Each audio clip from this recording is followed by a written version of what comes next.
Jean, au chapitre 19, il est écrit au verset 28 ceci. Après cela, Jésus, qui savait que tout était déjà consommé, dit, afin que l'écriture fût accomplie, j'ai soif. Il y avait là un vase plein de vinaigre. Les soldats en remplirent une éponge et l'ayant fixée à une branche d'hysope, ils l'approchèrent de sa bouche. Quand Jésus eut pris le vinaigre, il dit, tout est accompli. Et baissant la tête, il rendit l'esprit. Jésus est allé jusqu'au bout de l'accomplissement de la volonté de son Père. Et à la dernière seconde sur la croix, il a pu dire « Tout est accompli ». Il fallait qu'avant de mourir, il dise encore ces quelques mots « J'ai soif ». Parce qu'il y avait encore un petit détail de la parole qui avait été annoncé, qui devait être accompli à cette seconde-là, juste avant sa mort. Il pensait encore accomplir les Écritures pour que tout soit accompli. Et on lui a donné à boire du vinaigre parce qu'il fallait que, d'après l'Écriture, il boive ce vinaigre. Il y a tout un symbole dans ce vinaigre qu'il a pris sur la croix, mais c'est pour montrer à quel point le Seigneur Jésus, dans les plus petits détails de sa vie, avait comme souci unique d'accomplir intégralement tout ce que l'Écriture avait annoncé. Il n'a négligé aucun détail. Il est la parole vivante. C'est lui la parole. Il connaissait la parole du Seigneur, puisque c'est lui l'auteur de la parole. Il est la parole vivante. Donc il savait tout ce qu'il avait à accomplir en tant que Messie. Et il a tout accompli à la lettre. Merveilleux. Toute sa vie a été un accomplissement des Écritures. Jésus avait constamment à l'esprit la parole de Dieu et il vivait cette parole dans les moindres détails. N'oubliez pas que nous sommes appelés à ressembler à Jésus. Dans Matthieu 8, il dit, au verset 16, il se trouvait dans ce petit village de Capernaum, dans la maison de Pierre, le pêcheur, et on a appris qu'il était là, qu'il avait le pouvoir de guérir les malades. Et il est écrit au verset 16, « Le soir, on amena auprès de Jésus plusieurs démoniaques.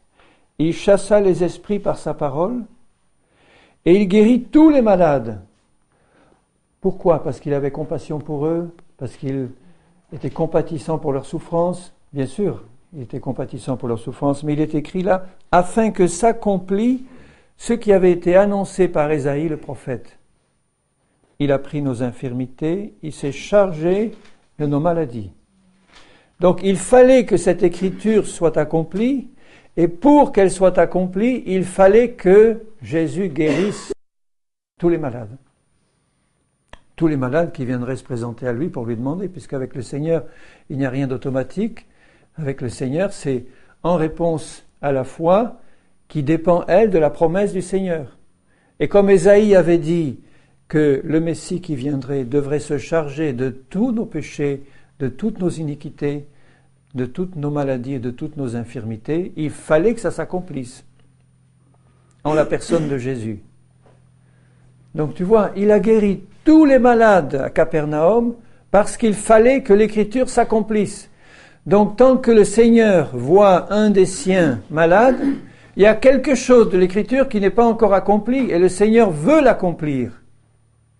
Non pas simplement parce qu'il est compatissant parce que tu souffres. Il peut pleurer parce que tu pleures ou parce que tu souffres dans ton corps ou parce que tu es lié ou parce qu'il y a des problèmes qui ne vont pas dans ta vie. Le Seigneur est compatissant. Mais il veut t'en délivrer d'abord parce qu'il est écrit et parce qu'il doit accomplir l'Écriture. Quand il est mort, il a dit « Tout est accompli ». Donc il a accompli dans sa vie et dans sa mort toutes les promesses de la parole. Toutes les promesses sont oui et amen en Jésus-Christ. Toutes les promesses du Seigneur sont oui et amen. C'est en lui qu'est le oui et l'Amen. Amen, ça veut dire quoi? Qu'il en soit ainsi. Si nous pouvions mesurer la volonté, le désir intense qu'il y a dans le cœur de Jésus d'accomplir dans nos vies toutes les paroles et les promesses de Dieu, nous verrions notre foi faire un bond. On est tellement habitué à voir des hommes nous donner leurs paroles et manquer à leurs paroles, ou bien ils n'ont pas pu, ou bien ils ne sont pas levés à l'heure, ou bien ils n'étaient pas au rendez-vous, ou bien ils sont morts avant. Mais Jésus est toujours vivant, il est ressuscité, donc la mort n'a plus aucun pouvoir sur lui. Il est vivant pour que, en lui, toutes les promesses de Dieu deviennent réalité dans ta vie à toi. Si tu crois. Et qu'est-ce qu'il y a de plus simple que de croire quand on a affaire à un Dieu si merveilleux qui tient parole? Si tu as un cœur honnête et bon, si tu ne joues pas double jeu avec Jésus, si tu vis dans le péché en le sachant et que de l'autre côté tu veux avoir des bénédictions du Seigneur, le Seigneur peut quand même te les donner, il est miséricordieux, mais il peut aussi te dire, surtout si tu lui appartiens, mon fils, ma fille, j'ai ceci contre toi, comme il le dit dans l'Apocalypse, quand il parle aux églises. D'accord, je vois tes œuvres, je vois ta foi, je vois tout ce que tu fais, mais j'ai contre toi ceci, repens-toi, change. Alors, pourquoi obliger le Seigneur à utiliser la verge de la correction alors qu'il est tellement désireux de nous bénir? Si nous étions aussi désireux d'être bénis que lui désire nous bénir, nous verrions s'accomplir toutes les promesses du Seigneur dans nos vies, toutes sans exception. Il fallait qu'il accomplisse cette prophétie d'Ésaïe, il a pris sur lui nos maladies et nos infirmités. Donc ce sont toutes les maladies et toutes les infirmités de l'humanité entière depuis le premier homme jusqu'au dernier. De même qu'il a pris sur lui tous les péchés des hommes, est-ce qu'il en a laissé quelques-uns de côté? Est-ce qu'il a fait le tri en disant non, celui-là? Il a pris sur lui tous les péchés, toutes les iniquités qui étaient les nôtres. Et son sang les a effacés quand nous nous sommes tournés vers lui pour lui dire « Seigneur, je me repens et je te prends comme mon maître, mon sauveur. » Son sang a tout effacé parce qu'il fallait que l'Écriture s'accomplisse. Il s'est chargé de nos iniquités, de nos péchés. Il faut que cette parole s'accomplisse. Est-ce que tous les péchés actuellement des hommes leur sont remis? Non. Jésus a payé d'avance, mais ils ne peuvent être remis que si ces hommes viennent vers Dieu en disant « Seigneur, pardonne-nous » au nom de Jésus-Christ qui a tout accompli pour nous. Et immédiatement, le sang de Jésus efface. Il en est de même pour la guérison des maladies. Si tu arrives devant le Seigneur avec le même cœur que tu avais quand tu t'es présenté devant lui pour lui dire « Seigneur, efface mes péchés ».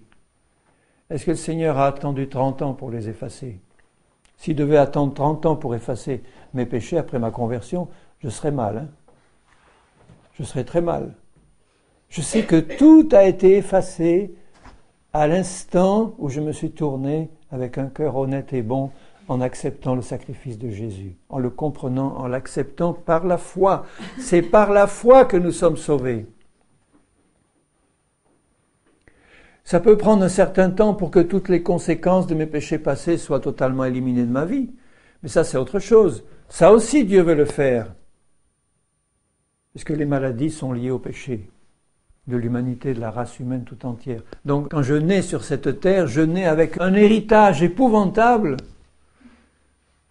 de malédictions, de maladies et de toutes sortes de choses, puisque je nais dans le péché et dans la chair, qui me sont sur les épaules depuis Adam et Ève.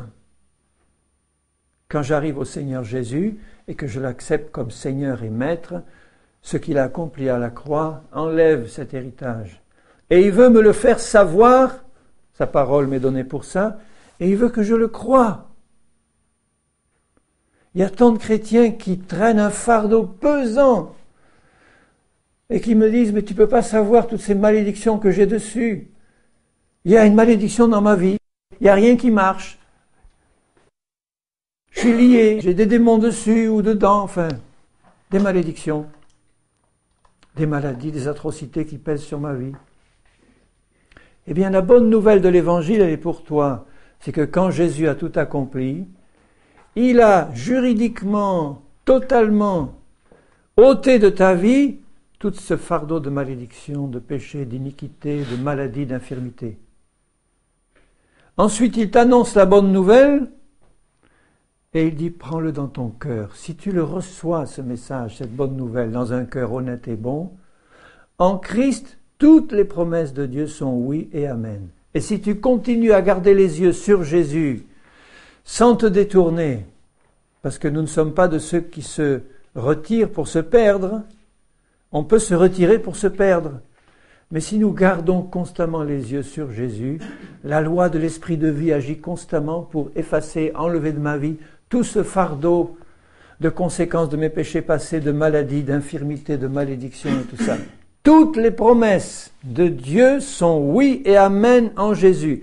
Il fallait que s'accomplissent dans la vie de Jésus toutes les conditions de la parole et que s'accomplissent dans sa vie et dans sa mort toutes les prophéties de la Bible. Il les a accomplies puisqu'il a dit « tout est accompli ». Ça y est, c'est fait. C'est pas une promesse ça, quand il a dit « tout est accompli ». Il n'a pas dit « tout sera accompli un jour ». Il a dit, avant de mourir, tout est accompli. Il lui restait à ce moment-là qu'une chose à faire encore, c'était rendre l'esprit, mourir. Il l'a fait, il est ressuscité 3 jours après. Tout est parfaitement, complètement, définitivement accompli. Aux yeux du Père, Christ a tout accompli pour nous. Tous les actes de ta vie, tout ce que tu vas faire, tout ce que tu vas dire, va dépendre de la manière dont tu crois ce tout accompli. C'est un tout accompli, tout. Nos plus grands ennemis, il n'y en a pas 36, mais ils sont puissants. Il y a Satan,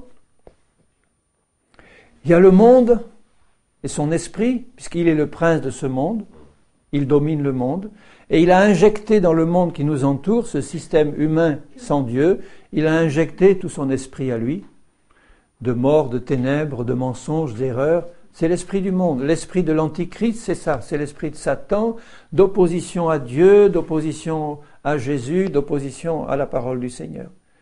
C'est l'esprit qui règne dans le monde. Nous y sommes nés dans ce monde, et par la chair que nous avons héritée, par la naissance dans la chair, nous sommes donc dans la chair reliés à tout ce monde dont le prince est Satan. Donc nous avons 3 ennemis, Satan. Nous avons le monde qui nous entoure, qui est complètement opposé en tout point au Seigneur. Et la chair, qui est la tête de pont du malin et du monde dans nos vies. C'est la tête de pont. Vous savez ce que c'est qu'une tête de pont? Quand quelqu'un veut faire une invasion quelque part, il commence à établir une tête de pont, il va envoyer quelque part là derrière les lignes ennemies, occuper un coin, et de là il va s'installer. Et de cet endroit-là, il va essayer de se répandre partout.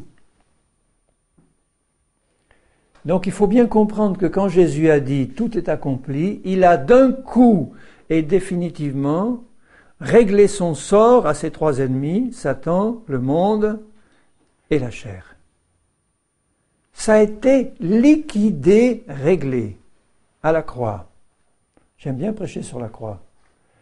Parce que la prédication de la croix est une puissance pour le salut de ceux qui croient, et pour nous qui croyons, elle est la puissance de Dieu. La puissance, il ne dit pas l'une des puissances de Dieu, la puissance. Et quand la lumière se fait sur la croix, dans tous ses aspects, dans nos cœurs, on est définitivement libéré de Satan, du monde et de la chair. Et c'est à ce moment-là que les merveilleuses promesses du Seigneur font irruption dans notre vie et nous envahissent. Elles nous poursuivent. Vous vous rappelez les bénédictions de Deutéronome 28? Et quand il parle de bénédictions, il dit voilà les bénédictions qui te poursuivront. C'est pas toi qui iras courir derrière la bénédiction. Ce sont les bénédictions de Dieu qui vont te poursuivre et t'inquiète pas, elles vont te rattraper. Sauf si tu les refuses. Tu peux toujours refuser les bénédictions de Dieu. Comment tu les refuses? Tu peux les refuser par incrédulité, parce que tu n'y crois pas. Tu peux les refuser par ignorance complète, ou tu peux les refuser parce que tu as un mauvais cœur. Et tu préfères quelque part la vie de la chair, et tu préfères le compromis avec Satan et le monde. Si c'est le cas, les bénédictions du Seigneur ne sont pas pour toi. Hélas. Pas parce que Dieu ne veut pas te bénir, mais parce que tu mets entre lui et toi des murs qu'il ne peut pas franchir. Il n'y a que le passage de la croix qui peut être utilisé pour que ces bénédictions passent vers toi. Parce que c'est là que Jésus a tout accompli. Il dit dans Colossiens 2, « Comme le Saint-Esprit voudrait que ce soit réglé dans nos cœurs, une fois pour toutes, que ce soit établi comme un monument à la gloire de Dieu dans nos cœurs. La parole du Seigneur a dit, c'est cela qui est écrit, c'est ça que j'ai dans mon cœur, c'est ça qu'il faut que Dieu accomplisse dans ma vie, et il l'accomplira parce qu'il est fidèle. » Jésus est fidèle, c'est son nom. Fidèle et véritable. Le nom qui est marqué dans l'Apocalypse sur son vêtement. Fidèle et véritable. Donc, dans Colossiens 2, il dit au verset 13, « Vous qui étiez morts, c'est plus le cas, aujourd'hui je suis vivant. Vous qui étiez morts par vos offenses et l'incirconcision de votre chair, il vous a rendus à la vie avec lui, en nous faisant grâce pour toutes nos offenses. Il a effacé l'acte dont les ordonnances nous condamnaient. » Est-ce que tu te sens encore condamné par quelque chose?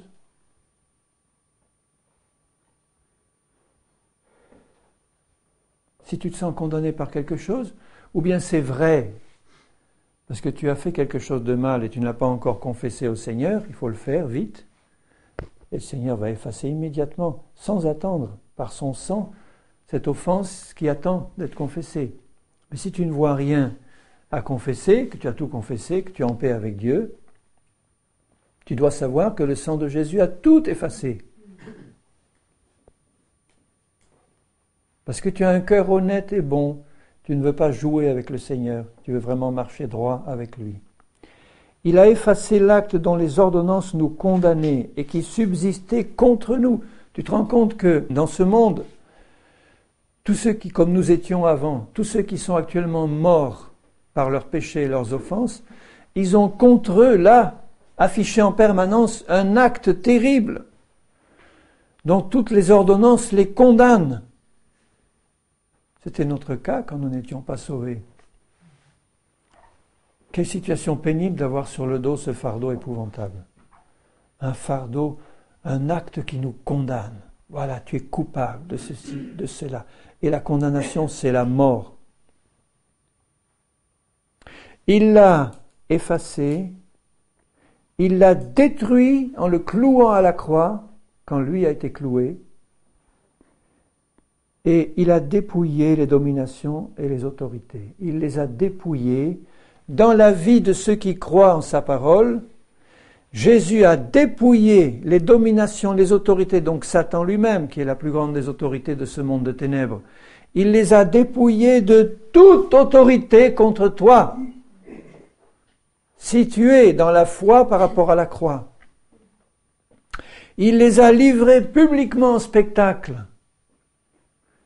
Il les a mises à nu, dépouillées, en triomphant d'elle par la croix. Quand Jésus a dit « tout est accompli », il savait ce qu'il disait, et il savait qu'à cet instant précis, toute la puissance de Satan dans la vie de ceux qui croiraient en Jésus serait complètement détruite, annihilée. Toute la puissance de Satan est complètement anéantie, détruite par la puissance de la croix dans la vie des enfants du Seigneur et de tous ceux qui croient en Jésus. Donc si tu as des attaques occultes, si tu entends des voix occultes, des visions qui sont occultes, des choses qui manifestement montrent que Satan est encore en train d'agir pour t'impressionner, ne te laisse pas faire. Mets-toi sur le terrain de la croix et sache que là, il a été dépouillé de toute autorité, quels que soient les droits qu'il avait avant, dans ta famille, dans tes ancêtres ou dans ta vie passée. Parce que s'il y a ce genre de phénomène qui se passe dans ta vie, c'est qu'il y a eu dans le passé des portes qui ont été ouvertes à l'ennemi. Il faut que tu saches qu'à la croix, Satan et ses dominations et ses autorités ont été complètement dépouillés de toute l'autorité qu'ils avaient sur toi. Seulement, est-ce que la croix, la puissance de la croix est vraiment établie dans ton cœur? Donc si ces choses continuent à se passer dans ta vie et à te harceler, tu as le devoir de savoir quels sont tes droits qui te sont donnés gratuitement par Jésus, de te tourner contre ses ennemis avec la persévérance de la foi pour lui asséner aux oreilles cette parole. Il est écrit, Satan, tu as été dépouillé à la croix par la mort de Jésus de toute autorité en ce qui me concerne, et c'est moi qui ai reçu du Seigneur toute autorité contre toi. Et au nom du Seigneur Jésus, quand ce nom de Jésus est prononcé avec une foi vivante dans le cœur, avec une certitude que nous avons l'uniforme, l'autorité nécessaire pour pouvoir lui parler et lui dire au nom de Jésus, dégage maintenant de ma vie. Je t'interdis maintenant d'agir, je t'interdis de faire ce que tu es en train de faire. Tu n'as aucun droit, tu as été dépouillé de toute autorité. À la croix, Christ a tout accompli, je suis son enfant, je l'ai pris comme Seigneur et Maître, je ne suis pas décidé à me laisser faire, tu entends? C'est le seul langage qu'il puisse comprendre. Sinon, il va profiter de la situation. Si tu es un faible devant lui, c'est comme dans le monde, ceux qui sont faibles, ils se font avoir par les autres qui sont forts et qui réclament plus fort. Il n'y a qu'une chose qui marche avec Satan, c'est l'autorité d'un enfant du Seigneur qui est rempli dans son cœur de la prédication de la croix et qui a la connaissance de la puissance de la croix et de ce que Jésus a accompli pour lui à la croix. Tout a été accompli. Tout. Il a été dépouillé. Dépouillé, ça veut dire qu'il n'a plus rien. Il n'a plus rien contre toi. Est-ce que tu te rends compte de l'autorité dont tu disposes? Si cette foi est vivante dans ton cœur, tu vas continuer à te laisser faire. Satan a été vaincu à la croix. Je peux lui dire, Satan, tu as été vaincu à la croix. Et vous, toutes les dominations, des plus petits aux plus grands, vous avez été complètement dépouillés. Complètement. Il essayera de nous intimider. Comme cette voix que j'ai entendue par la bouche d'une jeune fille pour laquelle nous prions auparavant, j'avais entendu un démon parler par sa bouche et dire « Ah mais tu ne sais pas que tu as affaire à un esprit du 7e rang ?» Je dis « Qu'est-ce que c'est que ça, le 7e rang ?» C'est pas ça qui m'intéresse. Et immédiatement, vous savez que la réponse de l'esprit, ça a été de me dire « Ah, tu te crois fort et tu sais même pas qu'il y a 7 ou 12 hiérarchies dans les lieux. » Il voulait m'attirer pour que, par curiosité, j'essaye de dire « Ah oui, mais qu'est-ce que c'est alors le 12e rang et tout ça, le 13e et qu'est-ce qu'il y a là derrière ?» Peu importe. J'ai dit « Ça ne m'intéresse pas. » Satan lui-même, qui est le plus grand, jusqu'au plus petit des démons de la dernière hiérarchie, vous avez tous été complètement dépouillés par Jésus à la croix. Maintenant, au nom du Seigneur Jésus, tu t'en vas. Ça a duré plusieurs heures, mais il est parti. J'aurais aimé avoir, évidemment, la foi et la puissance du Seigneur Jésus pour qu'à la première parole, il parte. Mais peu importe, je dis, Seigneur, tu es en train de travailler pour agrandir ma foi, et je ne vais pas me laisser faire. Si ça dure, j'aurai le dernier mot parce que je suis tenace.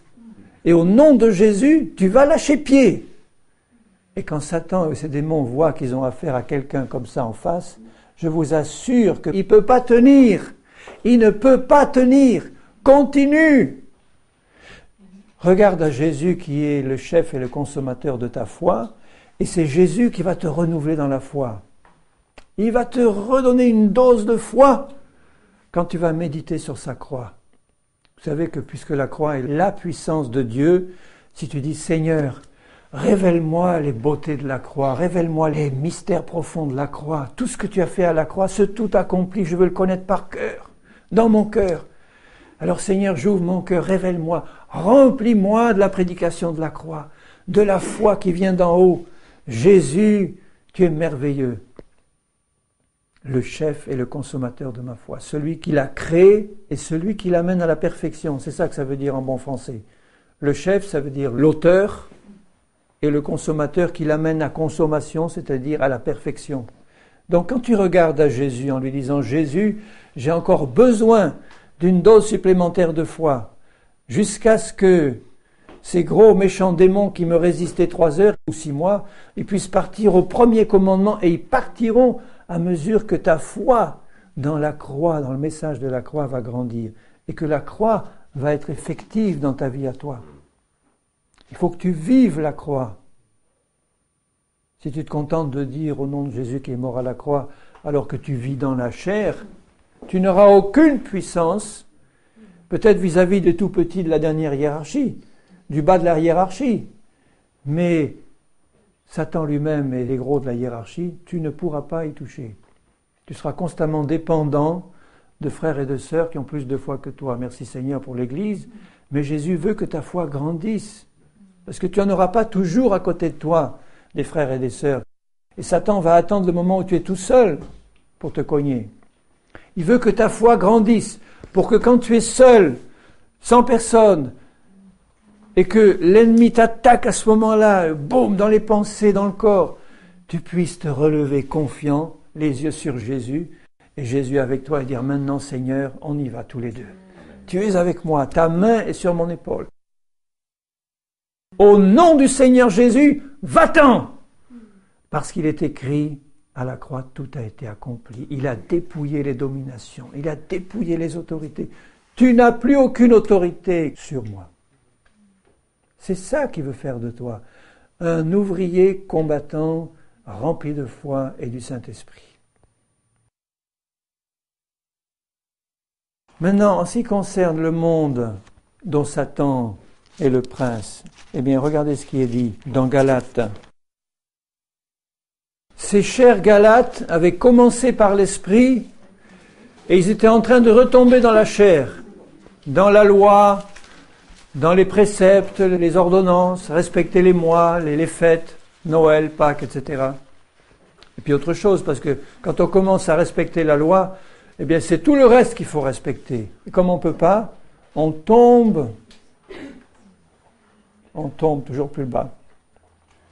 Et il leur dit, au chapitre 6 et au verset 12, « Tous ceux qui veulent se rendre agréables selon la chair vous obligent à vous faire circoncire, uniquement afin de ne pas être persécutés pour la croix de Christ. » C'est ça le travail des légalistes et des gens qui veulent nous faire marcher par la chair, parce que c'est beaucoup plus facile de marcher par la chair dans l'Église aujourd'hui que de marcher par l'Esprit. Si tu marches par l'Esprit, tu vas être persécuté.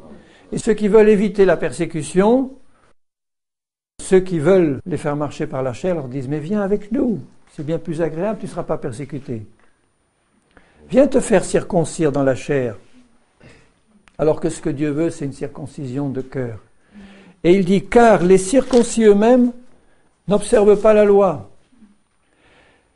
Mais ils veulent que vous soyez circoncis pour se glorifier dans votre chair. Ils veulent que tu vives dans le compromis. Ils veulent que tu vives dans la chair, parce qu'en vivant dans la chair, tu vas satisfaire le plus grand nombre et tu n'auras pas d'ennui, ou pas trop. Surtout que tu vas faire plaisir au prince de ce monde qui se sert de la chair et du monde pour te maintenir dans l'esclavage. Donc plus tu vas marcher dans la chair et plus tu vas à la perdition. Grand ouvert devant toi. C'est Paul qui le dit. Si tu marches par la chair, tu vas à la mort. Si tu marches par l'esprit, tu vas à la vie. Alors il dit là, pour ce qui me concerne, loin de moi la pensée de me glorifier d'autre chose que de la croix de notre Seigneur Jésus-Christ, par qui le monde est crucifié pour moi, comme je le suis pour le monde. Donc dans le tout accompli de Jésus, au moment où lui a dit cela et qu'il est mort tout de suite après, le monde a été crucifié pour moi et moi pour le monde. Ça veut dire que quand Jésus est mort, le monde qui l'entourait a cessé d'exister pour lui, puisqu'il est sorti de ce monde physique. Le monde a été coupé de lui par sa mort à la croix. Quand nous sommes morts en Christ, nous avons été crucifiés, mis à mort par rapport à ce monde. On fait partie de deux domaines complètement différents. Maintenant, le monde, c'est le domaine de Satan. Maintenant, moi, je suis dans le royaume de Dieu, dont le chef est Christ. Et il y a un fossé infranchissable, c'est celui de la croix. Le monde a été crucifié pour moi, comme je le suis pour le monde. Le problème du monde est réglé. Mais si les chrétiens croyaient ça de tout leur cœur, ça serait fini de ces tentations du monde, de ces compromis avec le monde, de l'esprit du monde.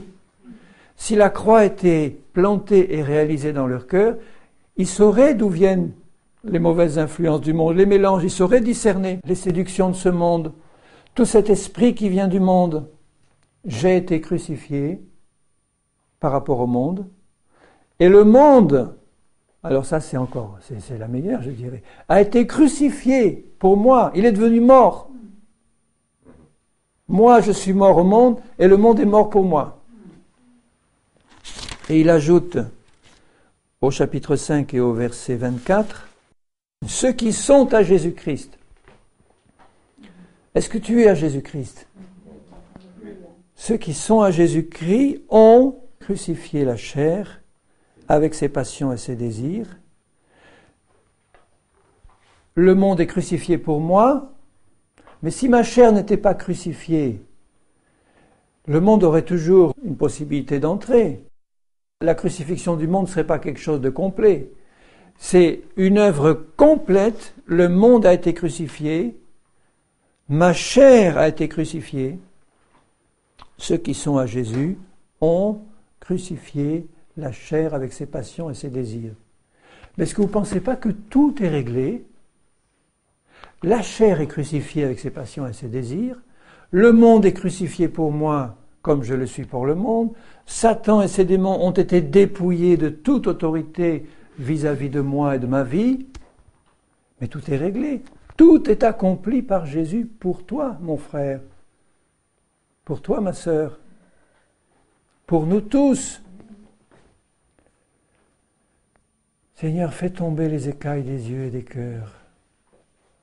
Mais est-ce que vous vous rendez compte de l'incrédulité de l'Église aujourd'hui, bien-aimés? Vous vous rendez compte? Ce n'est pas une critique que je dis, c'est une constatation amère en disant, mais Seigneur, mais ce n'est pas possible. Tout est accompli par Jésus.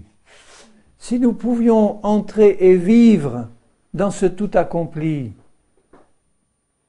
mais ça serait la révélation glorieuse des fils de Dieu qui marchent par l'Esprit et plus par la chair, ni par le monde, ni par les séductions de Satan.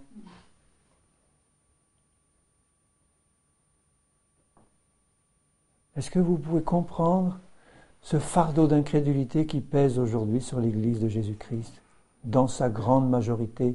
On se débat dans les problèmes, on essaye des solutions, on invente des onctions nouvelles, on invente des faux réveils, on fait appel aux psychologues et aux psychiatres chrétiens, on fait appel aux conseillers conjugaux, on fait appel à toutes les armes possibles pour essayer de nous en sortir. Alors que Jésus a dit, tout est accompli. Quand lui est mort, Satan a été dépouillé. Quand lui est mort, le monde a été crucifié pour moi, comme moi pour le monde. Ma chair a été crucifiée en lui. Car nous sommes morts et notre vie est cachée avec Christ en Dieu. Alors tu es décidé à le vivre pleinement, ça.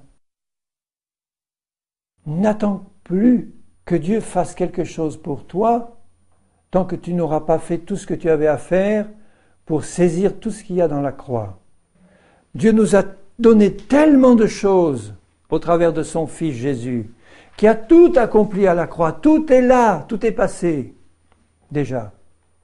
Il veut qu'on entre là-dedans par la foi. Par la foi. C'est vrai que si tu ne crois au message de la croix qu'à moitié, si tu dis oui, Satan a été, oui, il a été vaincu, mais enfin là, il y en a un gros qui est sur moi depuis des années, et non, celui-là, j'y arrive pas. Mais c'est fini, tu peux plus lutter, tu avoues ton incrédulité. Les petits oui mais, Ah oui, c'est écrit, le monde a été crucifié pour moi, mais quand même, il y a des tas de choses qui me tentent là. Hein. Et il y a ça, il y a ça. Donc le oui mais montre ton incrédulité.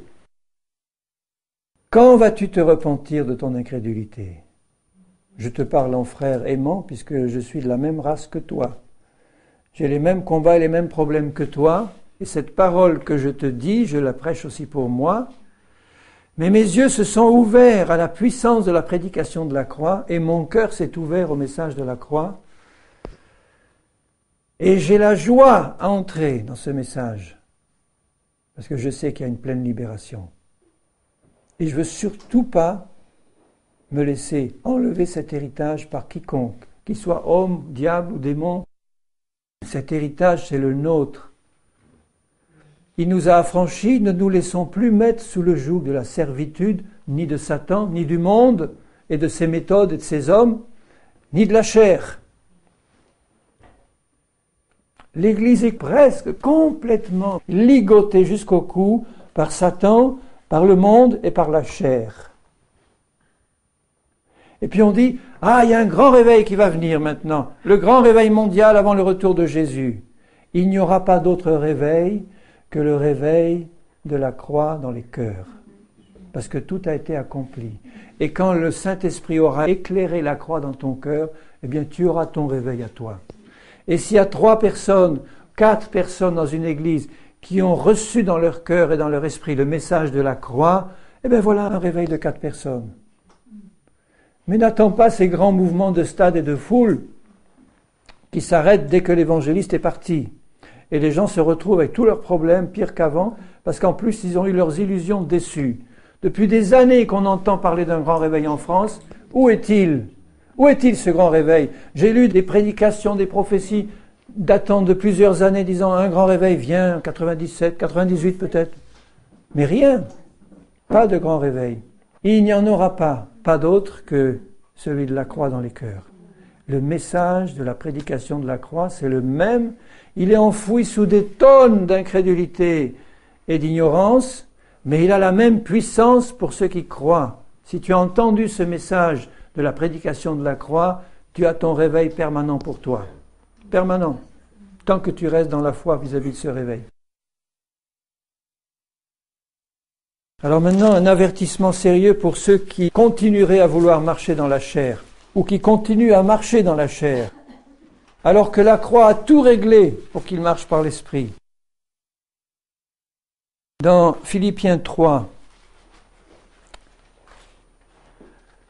il dit au verset 13, je commence au verset 12, « Ce n'est pas que j'ai déjà remporté le prix ou que j'ai déjà atteint la perfection, puisqu'il était encore vivant à l'époque, il dira un peu plus loin dans quel sens il le dit, mais je cours pour tâcher de le saisir, le prix, puisque moi aussi j'ai été saisi par Jésus-Christ. Si tu as été saisi par Jésus, eh bien toi, tu n'as qu'une solution maintenant, c'est de courir pour remporter le prix.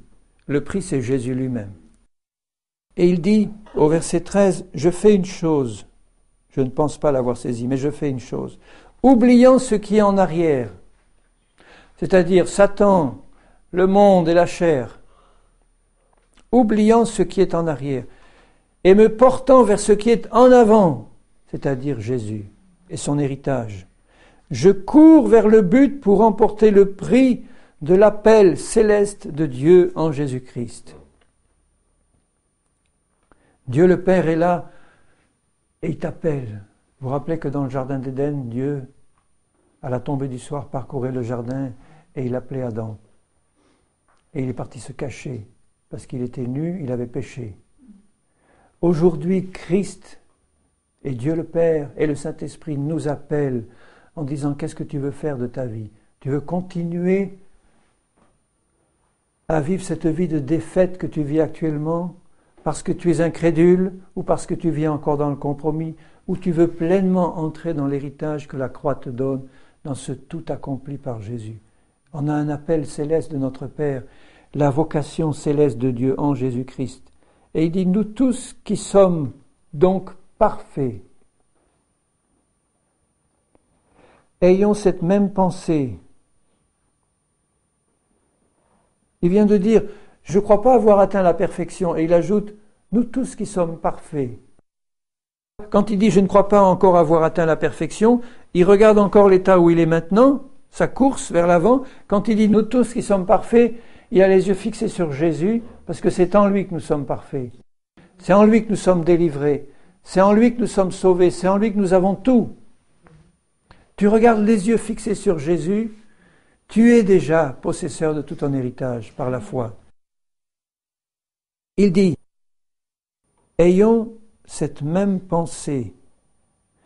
Et si vous êtes en quelque point d'un autre avis, Dieu vous éclairera aussi là-dessus. Seulement au point où nous sommes parvenus, marchons d'un même pas. Soyez tous mes imitateurs, frères, et portez les regards sur ceux qui marchent selon le modèle que vous avez en nous. Et ce modèle, ce sont des hommes et des femmes crucifiés, dans lesquels la croix a été reçue pleinement, qui ont compris le message de la croix, qui ont compris l'œuvre de la croix et qui la vivent parce qu'ils la croient. Si je crois à la parole de Dieu, je vais produire les œuvres correspondantes. Si je crois au message de la croix, je vais marcher dans la libération de la croix vis-à-vis de Satan, du monde et de la chair. Je vais marcher concrètement à chaque seconde de la journée. Parce que je garde les yeux sur Jésus et au centre du cœur de Jésus, il y a une croix toujours. Elle est là toujours. En tout cas, ses mains, ses pieds, son côté percé sont toujours là pour nous montrer ce qu'il a accompli à la croix et que cette croix sera toujours puissante pour nous qui croyons. Il dit au verset 17, je répète, « Soyez tous mes imitateurs, frères, et portez les regards sur ceux qui marchent selon le modèle que vous avez en nous. » Il dit, « Je porte mes regards sur Jésus. » Et là, il ajoute, « Portez les regards sur ceux qui marchent comme Jésus, avec la croix dans leur cœur. » Il faut que tu sois aussi un modèle pour les autres. Et que les autres, quand ils te regardent, ils voient la croix en action dans ta vie, tous les jours. S'ils voient la chair se manifester, ils voient un chrétien qui n'a pas compris ou vécu la croix. Un chrétien qui est une honte pour le Seigneur, alors que tout a été accompli. Et que tu as la possibilité de vivre ces choses. Est-ce que tu veux continuer à attrister le Saint-Esprit par ton incrédulité, alors que tout a été accompli, et continuer à vivre dans la chair, avec ses passions et ses désirs, alors que tout a été accompli? Si tu crois, ça veut dire que tu as ouvert simplement ton cœur à ce message, que tu le prends pour toi. Seigneur, j'ai été libéré par la croix, de la chair, de Satan, du monde, et de ses passions et de ses mauvais désirs. J'ai été libéré, amen, je le crois, c'est fait. Et le croyant de cette manière, tu vas produire des œuvres correspondantes parce que la puissance de la parole va agir. La puissance de la croix va être mise en œuvre dans ta vie. Car il y en a plusieurs qui marchent en ennemis de la croix de Christ. Il y en a beaucoup de chrétiens qui marchent en ennemis de la croix de Christ. Je vous en ai souvent parlé et j'en parle maintenant encore en pleurant. Leur fin sera la perdition. Il parle des chrétiens, là il ne parle pas de ceux du monde. Dans le monde, tous sont ennemis de la croix. Mais il parle à l'église de Jésus et dit il y en a un certain nombre, plusieurs ça veut dire beaucoup, qui marchent en ennemis de la croix de Christ. Ça veut dire qu'en marchant dans la chair, et en continuant à marcher dans la chair, tu es un ennemi de la croix. Tu te rends compte d'une position? Ennemi de la croix. Il ne s'agit pas là de te culpabiliser en disant oui, j'ai encore ça qui va pas, donc je suis un ennemi de la croix. C'est pas ça du tout l'ennemi de la croix. L'ennemi de la croix, c'est celui qui ne veut pas du message de la croix dans toute sa profondeur et sa richesse et qui ne veut pas que sa vie passe par la crucifixion de la croix. Quelque part, il est retenu parce qu'il y a encore un amour pour le monde, donc un amour pour Satan. Tu continues à aimer Satan en aimant le monde et en aimant la chair. Et il s'en sert pour entrer et t'entraîner à la perdition. Il faut que ce problème soit réglé, bien-aimé. S'il n'est pas pleinement réglé, s'il y a encore de l'impureté de langage, de l'impureté de gestes, de l'impureté de comportement, du mensonge, de tout ce que vous pouvez associer à la chair, c'est que l'œuvre de la croix n'a pas été encore complète dans ta vie, tu es en danger de perdition. Alors que ça peut se faire en un instant, si tu te places devant le Seigneur en disant « Seigneur, je ne te lâcherai pas que tu ne m'aies béni. Je ne te lâcherai pas. » Il ne s'agit pas simplement de demander une bénédiction physique au Seigneur, une guérison, en disant « Seigneur, je veux que ce message de la croix remplisse ma vie et je veux que ce tout accompli de Jésus passe dans ma vie. Je veux être délivré complètement de tout lien de Satan, du monde et de la chair, parce que Christ a tout accompli, il a tout fait pour moi, je le prends pour moi et je veux le vivre et je compte sur ton aide pour que tu me révèles ces choses. Je ne te lâcherai pas que tu m'aies béni, Seigneur. Je ne veux pas continuer une seconde à continuer volontairement d'attrister ton esprit par la moindre impureté qui pourrait rester dans ma vie et dans laquelle je pourrais me complaire. Il y a une façon de se complaire pour des chrétiens dans l'impureté, de continuer à y vivre et à la manifester d'une manière ou d'une autre, sans se préoccuper des conséquences que ça peut avoir pour le Saint-Esprit et pour les frères et les sœurs et le monde qui nous voient. Donc c'est ça être ennemi de la croix de Christ, alors qu'à cette croix tout a été accompli, alors qu'à cette croix-là nous avons la possibilité d'entrer dans toutes les promesses merveilleuses de Jésus, dans son héritage. Nous garderions encore tout ce fardeau de chair, de liens démoniaques et d'esprit du monde, en disant nous sommes sous la grâce, on peut faire n'importe quoi, on est sauvé, on est sous la grâce, mais si tu es sous la vraie grâce de Dieu, tu vas marcher dans la puissance de la croix et tu vas marcher dans la sainteté de la croix. L'impureté vient de la chair. Si je marche dans la crucifixion de la chair, c'est réglé. Parce que j'aurais cru cette parole. J'aurais cru cette parole. C'est par la foi en la prédication de la croix et au tout accompli de Jésus. Leur fin sera la perdition. Ils ont pour Dieu leur ventre. C'est une parole forte. Ils ont pour Dieu leur ventre. Le ventre, c'est le symbole de tout ce qui est charnel, là. De tout ce qui est d'en bas, de la terre. Tout ce qui est contrôlé par Satan. Ils ont pour Dieu leur ventre, ces chrétiens-là. Donc en fait, ils ont une idole. Vous vous rendez compte de la position spirituelle qu'on peut avoir devant Dieu quand sur le trône, au lieu de mettre le Seigneur, qui est le seul vrai Dieu, que je vais adorer de tout mon cœur, je vais mettre mon ventre sur ce trône et en faire mon Dieu. Ils ont pour Dieu leur ventre, leurs désirs personnels, leur chair, leurs besoins personnels, leurs besoins de gloriole, de quoi que ce soit qui vienne de la chair.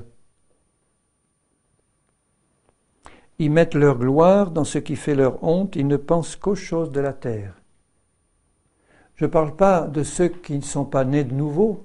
Il peut y avoir des chrétiens de nom, d'extérieur, qui ne sont pas nés de nouveau. Ils ont besoin, eux, de passer par une nouvelle naissance et d'entendre la croix dès le début. Mais pour ceux qui seraient passés par une nouvelle naissance et qui continuent à marcher dans la chair, je voudrais vous dire qu'il y a une victoire pour vous. Vous devez la saisir et vous devez la prendre pour vous aujourd'hui, une fois pour toutes, définitivement. N'attends pas demain, parce que l'ennemi continue par cette tête de pont à travailler dans ta vie pour t'amener à la perdition. Mais notre cité à nous, elle est dans les cieux, d'où nous attendons aussi comme Sauveur et Seigneur, le Seigneur Jésus-Christ, qui transformera le corps de notre humiliation en le rendant semblable au corps de sa gloire, par le pouvoir qu'il a de s'assujettir toutes choses. Donc il y a une victoire que Jésus a remportée pour nous, qui est à nous, et par la foi en cette parole, tout est accompli, je peux entrer dans une victoire complète sur Satan, sur le monde et sur la chair, et marcher par l'Esprit. La marche par l'Esprit, c'est ça, c'est la compréhension de la croix. La marche par l'Esprit, c'est pas passer son temps à essayer d'entendre le Saint-Esprit, tu vas me parler, tu vas me conduire. Non, si la croix n'est pas passée avant, tu vas entendre toutes sortes de voix, ça ne sera pas le Saint-Esprit. Si tu as réglé le problème de la croix et que tu as compris que là, ta vie réelle commence avec Jésus, tu seras plus soumis à ces séductions du monde.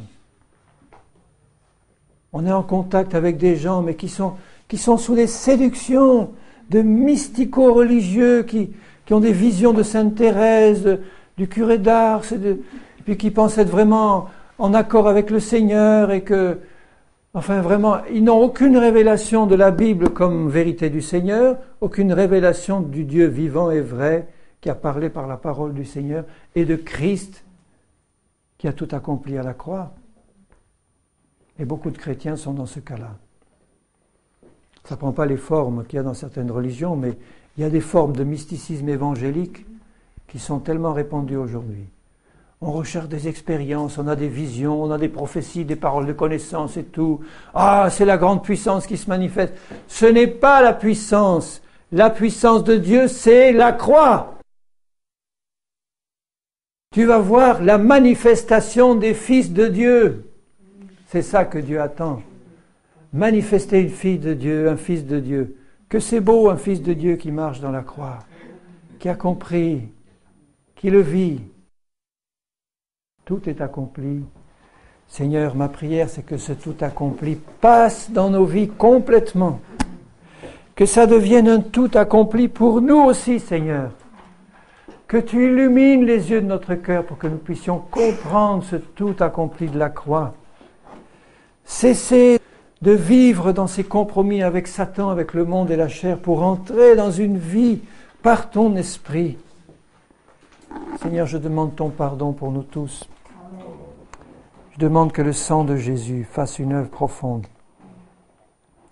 Que tu nous donnes par ton esprit une vraie repentance pour tout ce qui est encore trouble dans nos vies.